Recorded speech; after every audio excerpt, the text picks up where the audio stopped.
ഗുരുർബ്രഹ്മാ ഗുരുർവിഷ്ണു ഗുരുർദേവോ മഹേശ്വരഃ ഗുരു സാക്ഷാത് പരം ബ്രഹ്മ തസ്മൈ ശ്രീ ഗുരവേ നമഃ. ഇവിടെ അർജുനന്റെ സംശയമാണ് നമ്മൾ രാവിലെ വായിച്ചത്. ശ്രദ്ധയോപേതഃ, ശ്രദ്ധയാ ഉപേതഃ, ശ്രദ്ധയോടൊത്തവൻ, നല്ല ശ്രദ്ധയുള്ളവൻ. ശ്രദ്ധ ഗുരു ശാസ്ത്രവാക്യങ്ങളിലുള്ള സത്യത്വ ബുദ്ധിയാണ്. ഗുരുവാക്യത്തിലും ശാസ്ത്രവാക്യത്തിലുമുള്ള സത്യത്വ ബുദ്ധിക്കാണ് ശ്രദ്ധ എന്ന് പറയുക. അങ്ങനെ ശ്രദ്ധയോടൊത്തവൻ, അതേ സമയത്ത് അയത്തി, പൂർണ്ണമായി ചിത്തസംയമം നേടിയിട്ടില്ല. ഭാഷ്യം പിന്നീട് പഠിക്കാം. ഭാഷ്യത്തിൽ ഇവിടെ അപ്രയത്നവാൻ എന്നാണ് അയതി എന്നുള്ളതിന് പറയുന്നത്. ആ അർത്ഥം നമുക്ക് പഠിക്കാം. പക്ഷെ അതല്ലാത്തൊരർത്ഥം പറയുകയാണ്. അയത്തി, യതിയായിട്ടില്ല, പരിപൂർണ സംയമത്തിലേക്ക് എത്തിയിട്ടില്ല, അതേ സമയത്ത് ഉറച്ച ശ്രദ്ധയുണ്ട്. അങ്ങനെയുള്ളൊരു സാധകൻ യോഗാചലിത മാനസഃ, യോഗത്തിൽ നിന്ന് മനസ്സ് ചലിച്ചവനായിപ്പോയി. രണ്ട് തരത്തിലാവാം. ഒന്ന്, നേരത്തെ ഭാഷ്യകാരൻ പറഞ്ഞ പോലെ മരണകാലത്തിൽ. രണ്ട്, മരണകാലത്തിൽ തന്നെ ആയിക്കൊള്ളണം എന്നില്ല, അല്ലാതെ തന്നെ സാധനയിൽ നിന്ന് വ്യതിചലിച്ചു പോയി. അങ്ങനെയാവാം. ഇപ്പൊ മരണം തന്നെ ആയിക്കൊള്ളണം എന്നില്ല, അല്ലാത്ത സമയത്ത് സാധനാമാർഗത്തിൽ നിന്ന് മനസ്സ് വ്യതിചലിച്ചു പോയി. അല്ലെങ്കിൽ മരണകാലത്ത് വ്യതിചലിച്ചു പോയി, എത്തി എന്നുള്ള പരിപൂർണാവസ്ഥയിലേക്ക് എത്തിയില്ല. അങ്ങനെയുള്ള ആള് യോഗസംസിദ്ധിയെ പ്രാപിക്കുന്നില്ല.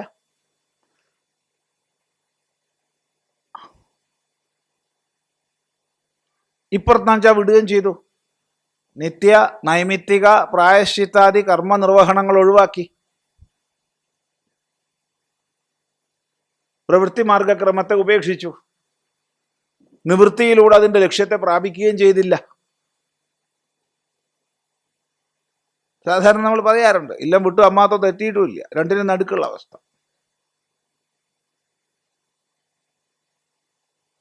അങ്ങനെയുള്ള ആള് യോഗസംസിദ്ധിം അപ്രാപ്യോ, യോഗസംസിദ്ധിയെ പ്രാപിക്കാതെ കാം ഗതിം ഗച്ഛതി. ഹേ കൃഷ്ണ, ഏത് ഗതിയാണ് പ്രാപിക്കുക?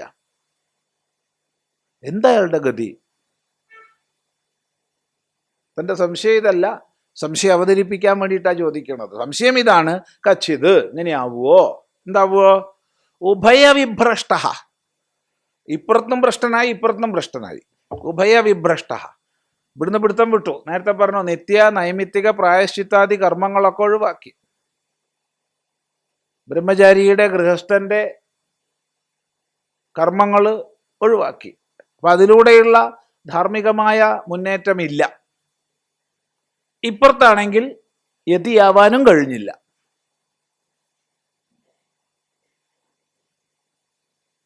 പേരിന് യോഗിന്നോ സന്യാസിന്നോ എന്തെങ്കിലുമൊക്കെയാണ്. അപ്പോൾ ഹേ കൃഷ്ണ, കാം ഗതിം ഗച്ഛതി കച്ചിത് ഉഭയവിഭ്രഷ്ട ഛിന്നാഭ്രമിവ നശ്യതീന. ഉഭയവിഭ്രഷ്ടനായിട്ട്, രണ്ട് ഭാഗത്തുനിന്നും വിഭ്രഷ്ടനായിട്ട്, ഛിന്നാഭ്രത്തെ പോലെ. ഛിന്നാഭ്രം, ആകാശമണ്ഡലത്തിൽ നമ്മൾ നോക്കിക്കഴിഞ്ഞാൽ ചില മേഘപാളികളെ കാണാം. അവ അതിവേഗതയിൽ സഞ്ചരിക്കും. പിന്നെ പിന്നെ നോക്കി നോക്കി നിൽക്കുക, രണ്ടായി മുറിയും, രണ്ട് നാലായി മുറിയും, അങ്ങനെ അങ്ങനെ അങ്ങനെ അങ്ങനെ അങ്ങ് ഇല്ലാണ്ടാവും, അങ്ങ് വിലയിച്ചു പോകും. പിന്നെ ആ മേഘമണ്ഡലം എവിടെ പോയി എന്ന് ചോദിച്ചാൽ അറിയില്ല, കാണില്ല.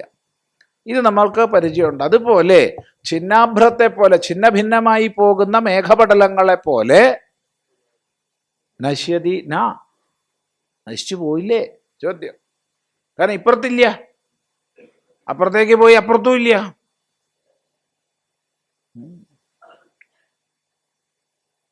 ഹേ മഹാബാഹോ, ബ്രഹ്മണ പഥി, ബ്രഹ്മത്തിൻ്റെ പഥി മാർഗത്തിൽ അപ്രതിഷ്ഠ, പ്രതിഷ്ഠ നേടാത്തവൻ, അവന് പ്രതിഷ്ഠ നേടിയിട്ടില്ല, അവൻ പ്രതിഷ്ഠിതനായിട്ടില്ല.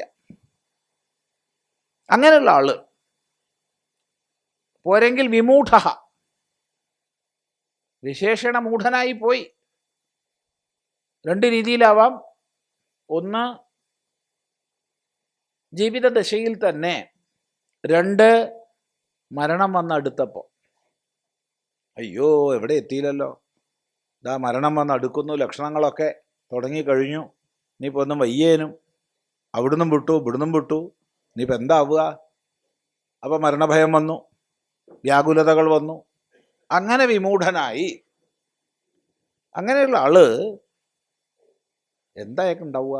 അയാൾ ഉഭയവിഭ്രഷ്ടനായിട്ട് ചിന്നാഭ്രം പോലെ നശിച്ചു പോവില്ലേ? ഇതാണ് സംശയം. ഏതൻ മേ സംശയം കൃഷ്ണ ഛേത്തുമർഹസ്യ ശേഷതഃ. ഏതത് മേ സംശയം, ഹേ കൃഷ്ണ, ഛേത്തുമർഹസി, എൻ്റെ ഈ സംശയത്തെ നീ ഛേദിക്കണം. നീ ഛേദിച്ചു തരണം, മുറിച്ചു തരണം, ഇല്ലാതാക്കി തരണം. എൻ്റെ ഈ സംശയം തീർത്തു തരണം. അതെന്താ നിന്റെ സംശയം ഞാൻ തീർത്തു തരണമെന്ന്? നിന്റെ സംശയം തീർത്തു തരാൻ എനിക്കെന്താ ബാധ്യത? ചോദ്യം. ശിഷ്യസ്തേഹം, ശരി, 2-ാം അധ്യായം 7-ാം ശ്ലോകത്തിൽ ശിഷ്യസ്തേഹം പറഞ്ഞിട്ടുണ്ട് എന്നാണ് പറയണത്. ശരിയാണ്, അർജുനൻ പറഞ്ഞിട്ടുണ്ട് ഞാൻ നിന്റെ ശിഷ്യനാന്ന്. ഭഗവാൻ ഒരിടത്തെങ്കിലും നീ എൻ്റെ ശിഷ്യനാന്ന് പറഞ്ഞിട്ടുണ്ടോ? നീ പറയാ. അർജുനൻ പറഞ്ഞു ഞാൻ നിന്റെ ശിഷ്യനാണ്. ഭഗവാൻ ഒരിടത്തെങ്കിലും നീ എൻ്റെ സഖാവാണെന്ന് പറഞ്ഞിട്ടുണ്ട്, നീ എൻ്റെ പ്രിയപ്പെട്ടവനാണെന്ന് പറഞ്ഞിട്ടുണ്ട്, നീ എൻ്റെ അങ്ങേറ്റം പ്രിയപ്പെട്ടവനാണ്, പ്രിയമാണഹ എന്ന് പറഞ്ഞിട്ടുണ്ട്. ഇതൊക്കെ പറഞ്ഞിട്ടുണ്ട്. നീ എൻ്റെ സഖാവാണ് ഒക്കെ പറഞ്ഞിട്ടുണ്ട്. പക്ഷെ ഒരിടത്ത് പോലും നീ എൻ്റെ ശിഷ്യനാണെന്ന് പറഞ്ഞിട്ടില്ല. പറഞ്ഞാൽ പോയി, പറഞ്ഞു കഴിഞ്ഞാൽ പിന്നെ ശിഷ്യൻ എങ്ങനെയാ ഗുരുവാവുക? ശിഷ്യനുള്ളവൻ ഗുരു അല്ലല്ലോ.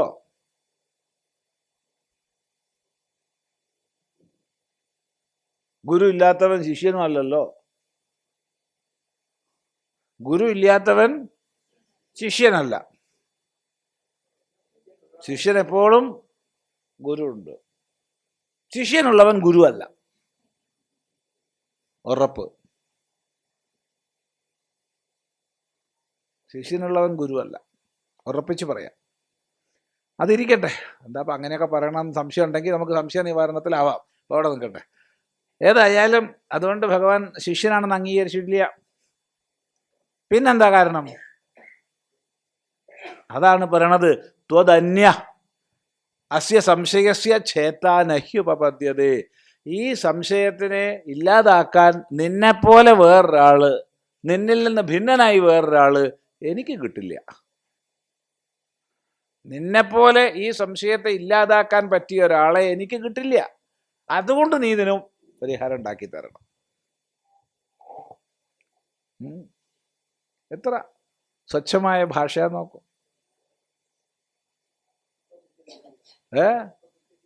അതെ, നിന്നെപ്പോലെ ഒരാളെ വേറെ എനിക്ക് കിട്ടില്ല, വേറെ ആരും ഇല്ല എന്നൊന്നും പറഞ്ഞിട്ടില്ല. എനിക്ക് കിട്ടില്ല, എനിക്ക് നിന്നെ കിട്ടിയ സ്ഥിതിക്ക് ഇതിന് മറുപടി പറഞ്ഞു തരണം. ചേത്വം അർഹസ്യ ശേഷത. ഇതാണ് പറയുന്നത്. നോക്കൂ, അയതിഹി അപ്രയത്നവാൻ യോഗമാർഗേ ശ്രദ്ധയാ ആസ്തിക്യ ബുദ്ധിയാ ച ഉപേതഃ യോഗാത് അന്തകാലേ അപി ചലിതം മാനസം മനഃ യസ്യ സഹ ചലിതമാനസഃ ഭ്രഷ്ടസ്മൃതിഃ സഹ അപ്രാപ്യ യോഗസംസിദ്ധിം യോഗഫലം സമ്യക് ദർശനം കാം ഗതിം ഹേ കൃഷ്ണ ഗച്ഛതി കച്ചിത് കിന്ന ഉഭയവിഭ്രഷ്ടഃ കർമ്മമാർഗാത് യോഗമാർഗാത് ച വിഭ്രഷ്ടഃ സൻ ഛിന്നാഭ്രമിവ നശ്യതി കിം വാ ന നശ്യതി അപ്രതിഷ്ഠഃ നിരാശ്രയഃ ഹേ മഹാബാഹോ വിമൂഢഃ സൻ ബ്രഹ്മണഃ പഥി ബ്രഹ്മപ്രാപ്തി മാർഗേ. അപ്പൊ അവിടെ അയതി എന്നുള്ളതിന് നമ്മൾ നേരത്തെ പറഞ്ഞ അർത്ഥം മറക്കരുത്. യതി ആയിട്ടില്ല, പരിപൂർണമായ ചിത്തസംയമം നേടിയിട്ടില്ല, അങ്ങനെയുള്ള ആള്. അതിന് പരിശ്രമിക്കുന്നുണ്ട്. മാത്രമല്ല ശ്രദ്ധയുണ്ട്, നല്ലപോലെ ശ്രദ്ധയുണ്ട്. ഇവിടെ ഭാഷ്യകാരൻ അയതി എന്നുള്ളതിന് അർത്ഥം പറയുന്നത് അപ്രയത്നവാൻ എന്നാണ്, യമം ചെയ്യാത്തവൻ എന്നാണ്. അത് പറയുന്നതിന് ചെറിയൊരു വിഷമമുണ്ട് അങ്ങനെ പറയുന്നതിന്. ഭാഷ്യകാരൻ തന്നെയാണ് പറഞ്ഞത്, നമ്മൾ അംഗീകരിച്ചേ മതിയാവൂ, പൂജാപൂർവ്വം സ്വീകരിച്ചേ മതിയാവൂ. പക്ഷേ ചെറിയൊരു പ്രശ്നമുണ്ട്. കാരണം അയാൾ പ്രയത്നിക്കുന്നില്ലാത്ത പിന്നെ അയാളുടെ പറ്റി എന്തിനാ അങ്ങനെയൊക്കെ ചോദിക്കണ? അയാൾ പ്രയത്നിക്കുന്ന പോലുമില്ല, അതിനെന്ത് വേണം? മറ്റത് പ്രയത്നിക്കുന്നുണ്ട്, ശ്രദ്ധയും ഉണ്ട്, പക്ഷെ എത്തിയിട്ടില്ല. ഭാഷ്യകാരൻ പറയുന്നത് അപ്രയത്നവാൻ യോഗമാർഗേ ശ്രദ്ധയാ ഉപേദ. ശ്രദ്ധയുള്ളവൻ, ആസ്തിക്യ ബുദ്ധിയുണ്ട്, ഗുരുവിലും ശാസ്ത്രത്തിലും നിറഞ്ഞ ശ്രദ്ധയുണ്ട്, സത്യത്വ ബുദ്ധിയുണ്ട്. അതുകൊണ്ട് തന്നെ ഗുരുനാഥൻ പറയുന്നത്, ശാസ്ത്രം പറയുന്നത് അനുഷ്ഠിക്കണം എന്നുള്ള ദൃഢനിശ്ചയമുണ്ട്, പക്ഷെ സാധിക്കുന്നില്ല. യോഗാത് ചലിത മാനസഃ. അവിടെ ഭാഷ്യകാരൻ കൂട്ടിച്ചേർത്തു അന്ധകാലേ, അവസാന കാലത്തിൽ ഇല്ലാച്ചാലും കുഴപ്പമൊന്നുമില്ല. അപ്പം ഈ ചലിതം മാനസം മനഹായസ്യ, ആരുടെ മനസ്സ് ഇളകിപ്പോയിട്ടുണ്ടോ, മാറിപ്പോയിട്ടുണ്ടോ, മറ്റു പലതിലേക്കായിപ്പോയി, വ്യാകുലത വന്നു, കഫം പിത്തം വാതമൊക്കെ വന്ന് ഉപദ്രവിക്കണ സമയത്ത് ക്ലേശങ്ങൾ, വേദനകൾ, ബന്ധുക്കളുടെ അവഗണനകൾ, അല്ലെങ്കിൽ ശ്വാസം മുട്ടൽ, അത് ഇത് നീര്, അല്ലേ, ദുർഗന്ധം അതും ഇതൊക്കെ ആവുമ്പോൾ ബന്ധുക്കൾ തന്നെ വന്ന് നോക്കില്ല, അങ്ങനെയൊക്കെ ഉണ്ടാവും. ആരും ഉണ്ടാവില്ല. അഥവാ ഇതാരുമില്ല, ഒറ്റയ്ക്ക് സന്യാസിയാണ്, ശരി, അങ്ങനെയാണെങ്കിൽ തനിക്ക് ഒന്നിനും വയ്യ, ഭിക്ഷ എടുക്കാൻ പോലും വയ്യ. അപ്പം മനസ്സിന് ഇളക്കം തട്ടിപ്പോയി. ഒരു നിമിഷം മതിയല്ലോ.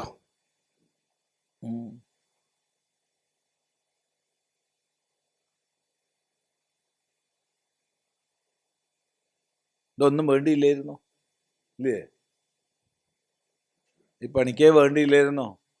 കല്യാണമൊക്കെ കഴിച്ച് കൂടിയാൽ മതിയായിരുന്നു, അല്ലെങ്കിൽ വേണ്ടില്ല, കുടുംബത്തിൽ തന്നെ കഴിഞ്ഞാൽ മതിയായിരുന്നു, യോഗിയായിട്ടൊന്നും പോകണ്ടായിരുന്നു, വേണ്ടിയില്ലായിരുന്നു, എന്താ ചെയ്യുക എന്നൊക്കെ പലരും പറഞ്ഞതാണ്. അന്ന് തലയിൽ കയറിയില്ല. ഇങ്ങനെയൊക്കെ വരാം, ഒന്നും പറയാൻ വയ്യ.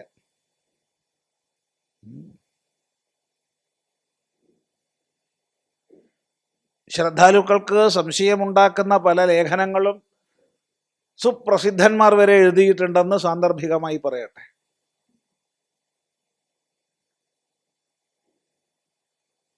ശ്രദ്ധാലുക്കൾക്ക് വിഭ്രമമുണ്ടാക്കുന്ന പല ലേഖനങ്ങളും സുപ്രസിദ്ധന്മാർ വരെ എഴുതിയിട്ടുണ്ടെന്ന് സാന്ദർഭികമായി പറയട്ടെ.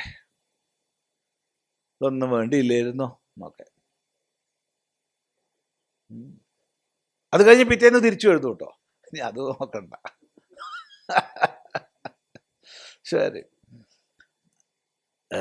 അങ്ങനെ എന്തായാലും ചലിത മാനസഃ ഭ്രഷ്ടസ്മൃതി.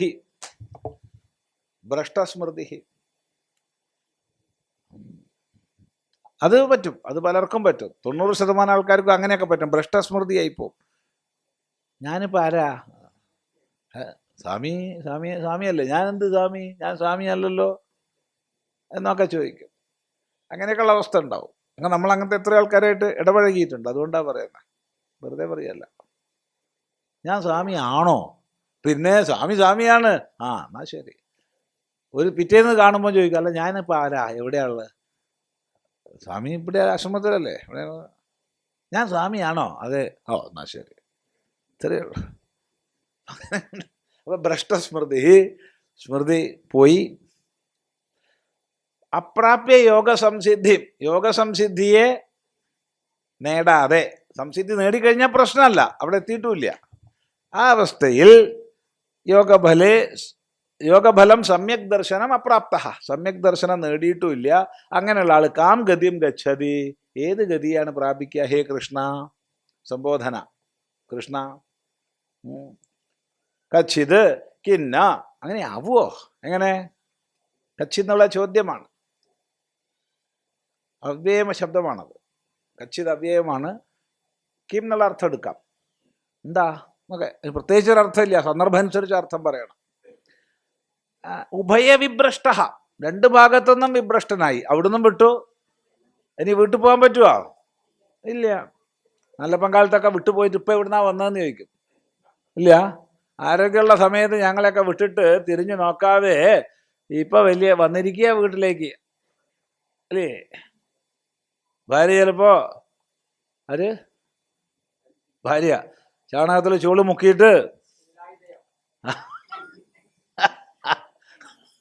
ചൂലായുധ, അത് നന്നായി. ഞാൻ വിചാരിക്കുക ഇക്കൊല്ലം ഒന്നും ഉണ്ടായില്ലല്ലോ,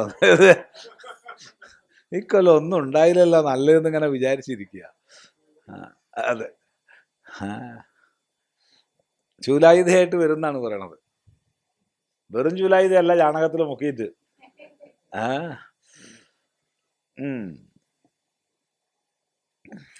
അപ്പൊ കർമ്മമാർഗത്തിന് പോയി, യോഗമാർഗത്തു നിന്നും പോയി. ഉഭയവിഭ്രഷ്ടനായിട്ട് ചിന്നാഭ്രമിവ, ചിന്നാഭ്രം പോലെ, ചിന്നമേഘം പോലെ. നശ്യതി കിംവാന നശ്യതി, നശിക്കുകയോ? അതല്ല, ഇല്ലേ? എന്താണ്? അപ്രതിഷ്ഠോ നിരാശ്രയ, ഒരാശ്രയമില്ലല്ലോ പാവം. ഇവിടെ ആശ്രയമില്ല, അവിടെ ആശ്രയമല്ല. വലിയ പ്രശ്നമാണതേ. അല്ലാണ്ടോ നമുക്കിത് പറയാൻ തമാശയാണ്, ആ അനുഭവത്തിലല്ലേ പറയുള്ളൂ.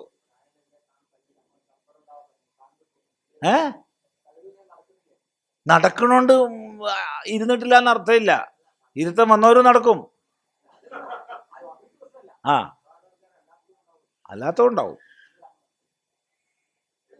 തീർച്ചയായിട്ടും ഉണ്ടാവും. അപ്പൊ നടക്കണ എല്ലാവരും ഇരുത്തം വന്നിട്ടില്ല എന്ന് വിചാരിക്കരുത്, രണ്ടുമുണ്ട്.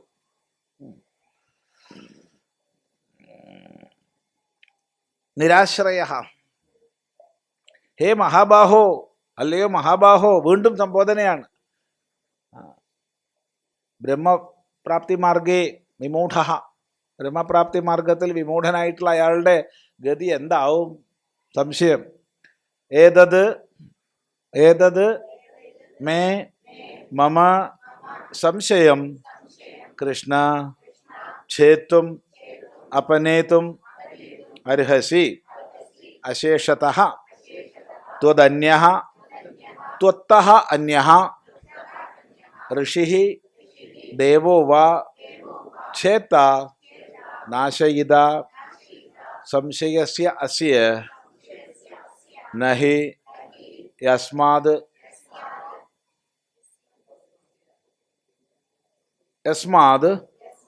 ഉപപദ്യത്തെ സംഭവതി അതഃ ത്വം ഏവ ഛേത്തും അർഹസി ഇത്യർത്ഥഃ.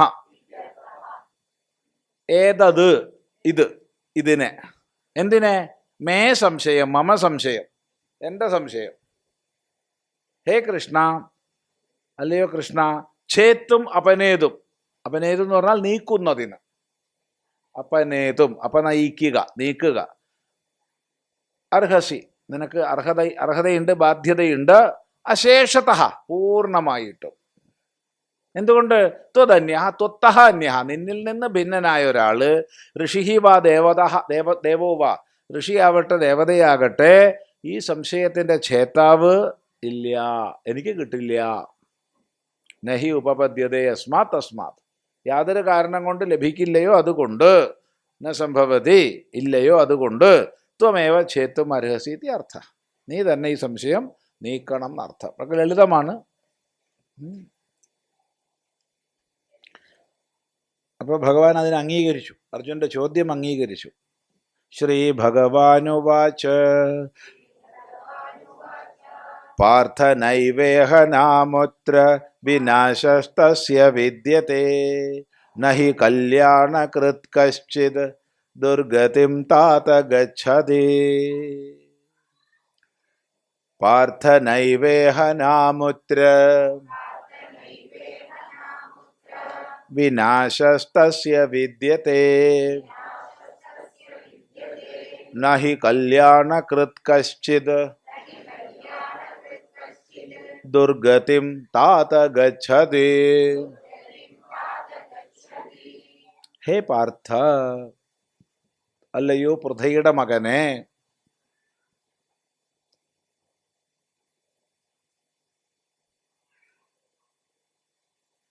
ഇവിടെ അർജുനൻ ചോദിച്ച് ഭഗവാൻ പറയായ സ്ഥിതിക്ക് ശ്രദ്ധയാകർഷിക്കാൻ വേണ്ടി വിളിക്കേണ്ട ആവശ്യമൊന്നുമില്ല. കുറച്ചു നേരം ഉപദേശിച്ച് കഴിഞ്ഞിട്ടൊന്ന് വിളിച്ചാൽ മതി. പക്ഷെ ഞാൻ തുടക്കത്തിൽ തന്നെ കട്ടക്കട്ടൊരു വിളി ശ്രദ്ധ പിടിച്ചു പറ്റാമല്ലോ. ചിലർക്ക് അങ്ങനെ ഉണ്ട്, ചോദിച്ചിട്ട് അവിടെ പോയി കളയും. അവരെ പണി ചോദിക്കുകയാണ്, ഉത്തരവൊന്നും അവർക്ക് വേണ്ട. ഇത് അങ്ങനെ ഇവിടെ ഇല്ല കേട്ടോ അങ്ങനത്തെ ആൾക്കാർ. പൊതുവേ ചില സ്ഥലത്തൊക്കെ അങ്ങനെ ഉണ്ട്. അവരെ പണി ചോദിക്കുകയാണ്, ഉത്തരം അവർ കേൾക്കണം. അപ്പോഴത്തേക്ക് ഉത്തരം പറയുമ്പോഴത്തേക്ക് അവർ പുതിയ ചോദ്യം ഉണ്ടാക്കുകയായിരിക്കും. അങ്ങനെ ചില ആൾക്കാരൊക്കെ ഉണ്ട്. അപ്പോൾ ഇതല്ല. അതുകൊണ്ട് പറയും, ഹേ പാർത്ഥ, അല്ലയോ പൃഥയുടെ മകനെ, തസ്യ അവന്, നീ ചോദിച്ചവന്, ഉഭയവിഭ്രഷ്ടൻ എന്ന് നീ പറഞ്ഞ ആൾക്ക്, ഇഹ അമുത്ര ന ഏവ വിനാശഃ വിദ്യതേ, ഇവിടെയും അവിടെയും വിനാശമില്ല. അവന് നാശമില്ലടോ, നീ പരിഭ്രമിക്കുകയേ വേണ്ട. അവൻ ഇവിടെയും നാശമില്ല, അവിടെയും നാശമില്ല. ഈ ലോകത്തിലും നാശമില്ല, പരലോകങ്ങളിലും നാശമില്ല. എവിടെ അവന് നാശമില്ല. അവന് നാശം വരില്ല. നീ അതിനെക്കുറിച്ച് വ്യാകുലപ്പെടണ്ട.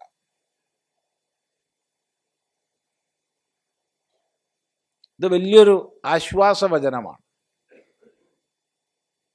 വലിയ ആശ്വാസവചനമാണ്.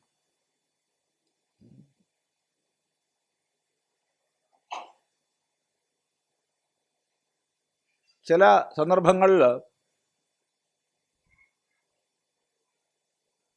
ചില സന്യാസിമാർ അവരുടെ സന്യാസ മാർഗത്തു നിന്ന് വ്യതിചലിച്ചിട്ട് മറ്റൊരു ജീവിതക്രമം സ്വീകരിക്കുക. എന്താണ്? വിവാഹം കഴിക്കുന്നു, കുടുംബജീവിതത്തിലേക്ക് പ്രവേശിക്കുന്നു. ആ സമയത്ത് ചിലര് വളരെ നിന്ദാപരമായിട്ട് അവരെ കൊണ്ട് പറയുന്നത് കേൾക്കാറുണ്ട്, നിന്ദിച്ചും കൊണ്ട്. എന്നോട് തന്നെ അങ്ങനത്തെ സംഭാഷണങ്ങൾ ഉണ്ടായിട്ടുണ്ട്. ചിലർ അവർ വിചാരിക്കുന്നത് ആ നിന്ദയിൽ നമ്മളും പങ്കുചേരുമെന്നാണ്.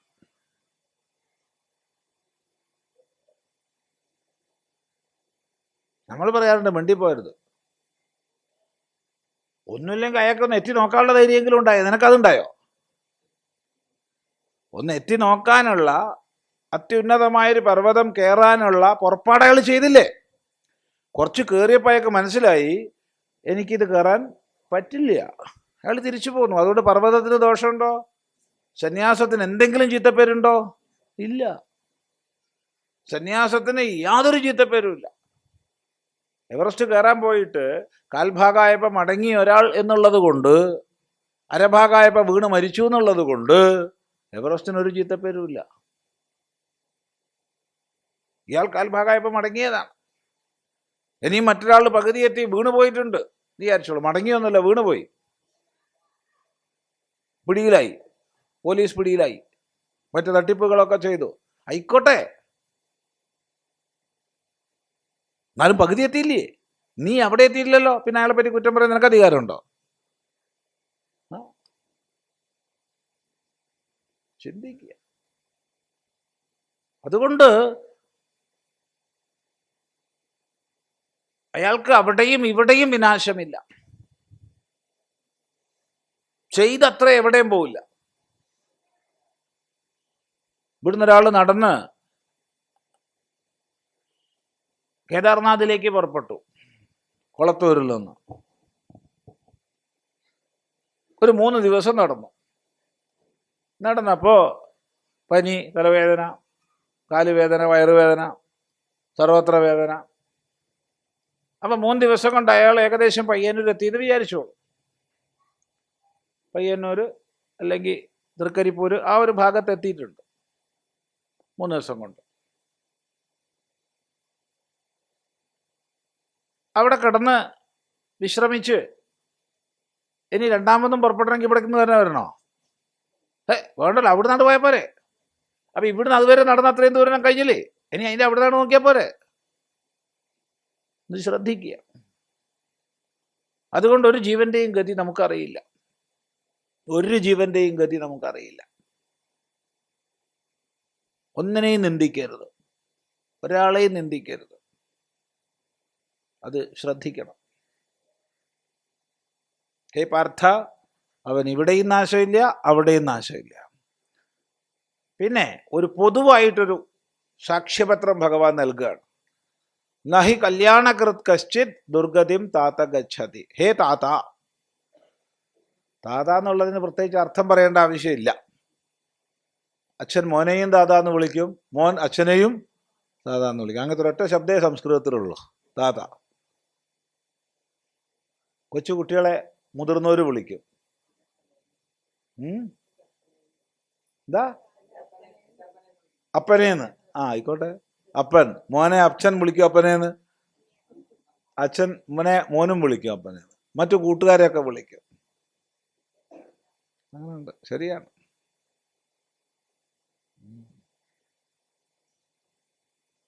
തത്ത, താത. വേദത്തിൽ തതാന്ന് കാണും. തത്ത, തത്ത, താത ഒക്കെ ഒന്ന് തന്നെയാണ്. ഹേ താത. കല്യാണകൃത്, മംഗളം ചെയ്യുന്നവൻ, നല്ലത് ചെയ്യുന്നവൻ, ഈ ലോകത്തിൽ നന്മയെ ചെയ്യുന്നവൻ. കശ്ചിത്, ആരും തന്നെ. ദുർഗതിം ഗച്ഛതീന, ദുർഗതിയെ പ്രാപിക്കില്ല. ഇതൊരു പൊതുവായ ഒരു ഗ്യാരണ്ടി കാർഡാണ്. ഈ ലോകത്തിൽ നല്ലത് ചെയ്യുന്നവൻ അധോഗതി ഉണ്ടാവില്ല. അപ്പൊ ഉണ്ടാവുന്നു അതോ? ഒന്ന്, അധോഗതി എന്ന് നിനക്കെങ്ങനെ മനസ്സിലായി? അത് നിന്നെ കൂടുതൽ കൂടുതൽ കരുത്തനാക്കാൻ വേണ്ടിയുള്ള ചില അവസ്ഥകളാണെങ്കിലോ? 2, നീ എന്തൊക്കെ കർമ്മങ്ങൾ ചെയ്തിട്ടുണ്ടെന്ന് നിനക്ക് വല്ല പിടിയുണ്ടോ? നമുക്കൊക്കെ ഓർമ്മ എന്ന് പറഞ്ഞാൽ നിരന്തരമായ ജന്മജന്മാന്തരങ്ങളിലൂടെയുള്ള ഈ സഞ്ചാരത്തിൽ നമുക്ക് എത്ര കാലത്തെ ഓർമ്മയുണ്ട്? ഈ കുപ്പായം ഇട്ടതിന് ശേഷമുള്ള ഓർമ്മയല്ലേ ഉള്ളൂ. അതും ഈ കുപ്പായം ഇട്ട് കഴിഞ്ഞ ഉടനെയുള്ള ഓർമ്മയൊന്നുമില്ല. ഒരു 3 വയസ്സിന് ഇങ്ങോട്ടുള്ള ഓർമ്മയേ ഉള്ളൂ, അതിന് മുമ്പിലുള്ള ഓർമ്മയില്ല. ഇപ്പോൾ ഒരാളൊരു കൊലപാതകം ചെയ്തു എന്ന് വിചാരിക്കുക. അത് കഴിഞ്ഞ് പിറ്റേന്ന് കുപ്പായം മാറ്റിയിട്ടാണ് പോലീസ് പിടിച്ചത്. എന്നെ പിടിക്കരുത്, ഇത് ഞാൻ വേറെ കുപ്പായിട്ടിട്ടാണ് കൊലപാതകം ചെയ്തതെന്ന് പറഞ്ഞാൽ ശരിയാവോ? എടാ, നിന്റെ കുപ്പായമൊക്കെ എനിക്കറിയാം അല്ലേ? ഇതാണ് നമ്മുടെ ഈ സ്ഥിതി. നമ്മൾ കുപ്പായം മാത്രമേ മാറ്റുന്നുള്ളൂ. നമുക്ക് അച്ഛനിൽ നിന്ന് അമ്മയിൽ നിന്ന് ഈ ശരീരം കിട്ടിയിട്ടുള്ളൂ, ഈ സ്ഥൂല ശരീരം മാത്രം. മറ്റൊന്നും അച്ഛനമ്മമാരിൽ നിന്ന് കിട്ടിയതല്ല, നമ്മൾ കൊണ്ടുവന്നതാ.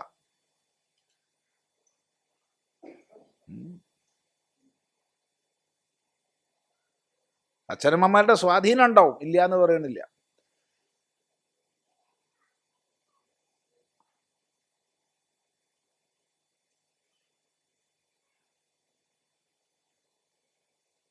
അതുകൊണ്ട് മംഗളമായത് ചെയ്യുന്ന ആർക്കും ദുർഗതി ഉണ്ടാവില്ല, ഉറപ്പ്. ഇതെത്ര ഒരു പ്രോത്സാഹനകരമായ വാക്യമാണ് ഭഗവാന്റെ. അതുകൊണ്ട് നീ മംഗളകരമായ കർമ്മം ചെയ്യൂ. ഇന്നത്തെ നിന്റെ ജീവിതാനുഭവം എന്തായാലും നാളെ മംഗളമായ അവസ്ഥയിലേക്ക് ഉയരാൻ ഇത് അനിവാര്യമാണ്. നല്ലത് ചെയ്യൂ, നല്ലത് ചിന്തിക്കൂ, നല്ലത് പറയൂ. നോക്കൂ. ഹേ പാർത്ഥ, ന ഏവ ഇഹ ലോകേ ന അമുത്ര പരസ്മിൻ വാ ലോകേ വിനാശഃ തസ്യ വിദ്യതേ ന അസ്തി നാശഃ നാമ പൂർവസ്മാത് ഹീനജന്മപ്രാപ്തിഃ സഹ യോഗഭ്രഷ്ടസ്യ ന അസ്തി നഹി യസ്മാത് കല്യാണകൃത് ശുഭകൃത് കശ്ചിത് ദുർഗതിം കുത്സിതാം ഗതിം ഹേ താത തനോതി ആത്മാനം പുത്രരൂപേണ ഇതി പിതാ താത ഉച്യത്തെ പിതാ ഏവ പുത്രഃ ഇതി പുത്രഃ അപി താത ഉച്യത്തെ ശിഷ്യഃ അപി പുത്ര ഉച്യത്തെ ഗച്ഛതി. ഹേ പാർത്ഥ, അല്ലയോ പൃഥയുടെ മകനെ. കൃഷ്ണാത്മാൻ സ്വാമി സംസാരിച്ചപ്പോൾ കുറച്ച് ശബ്ദം കുറച്ചിട്ടുണ്ടാവും തോന്നും അല്ലേ? പിന്നെ രണ്ടാമത് കൂട്ടിയിട്ടില്ല. അതെ കൂട്ടിയിട്ടുണ്ട്. കൃഷ്ണാത്മാൻ സ്വാമി സംസാരിക്കുമ്പോൾ കുറച്ചിട്ടുണ്ടാവും.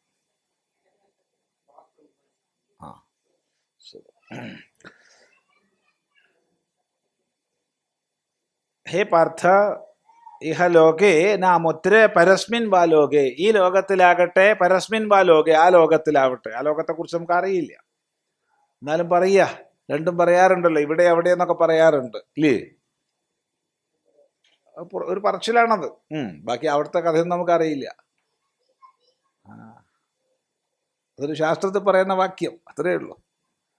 അമുത്ര ലോകേ, പരലോകത്തിൽ. തസ്യ വിനാശഃ ന വിദ്യതേ, അവന് നാശം ഇല്ല. നാസ്തി നാശഃ. എന്താ ഈ നാശം എന്ന് പറഞ്ഞാൽ?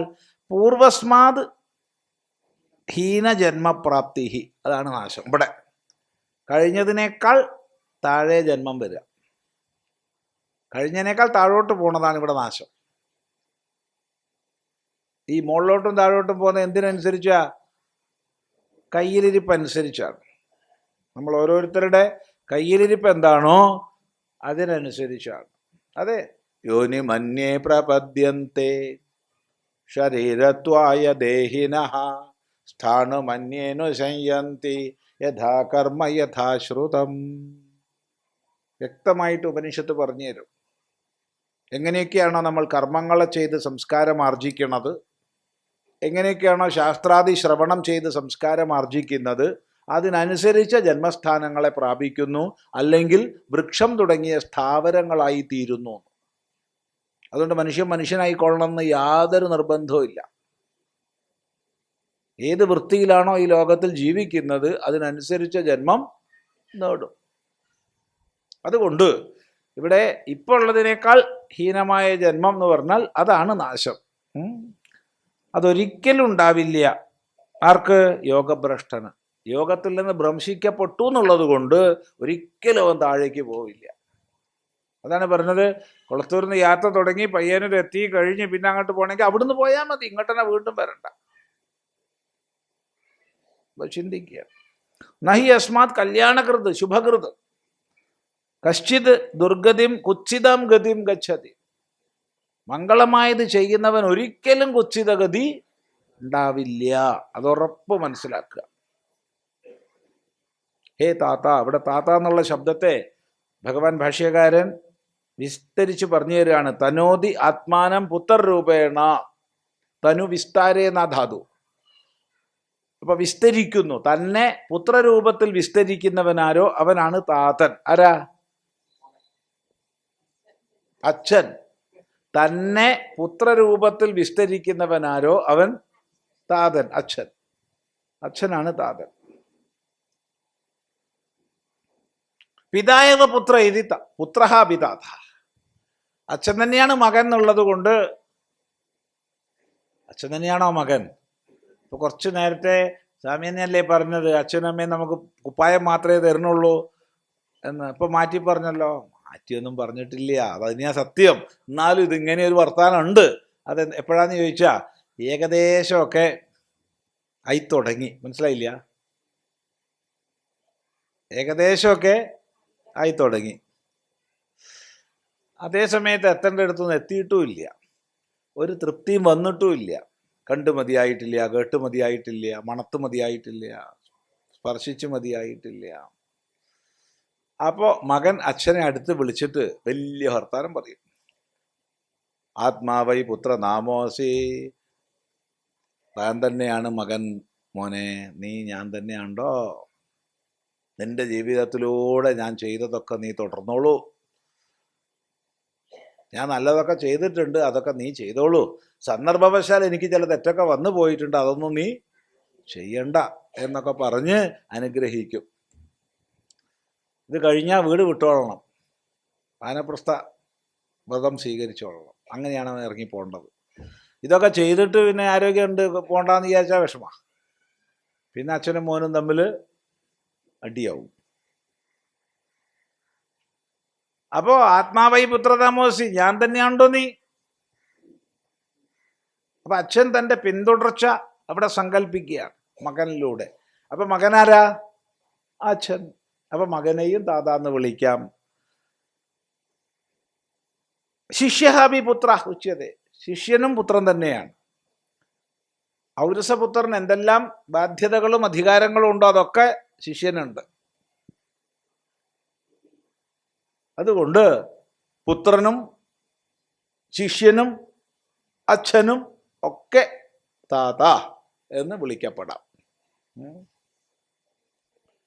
എന്ത് ഇത് ഭാഷ്യകാരൻ പറഞ്ഞാലേ, ഇതിപ്പോ താതാന്ന് ഇപ്പൊ എങ്ങനെയാ വിളിച്ചതെന്നറിയോ? താതാന്നിപ്പോ എങ്ങനെയാ വിളിച്ചതെന്നുള്ളത് പറയാനും വയ്യ. കിന്തു അസ്യ ഭവതി, ഇവനെന്താ സംഭവിക്കുക? കിന്തു അസ്യ ഭവതി, ഇവൻ എന്താ സംഭവിക്കുക? നശിക്കില്ല പറഞ്ഞു, പിന്നെ എന്ത് സംഭവിക്കും? ചോദ്യം.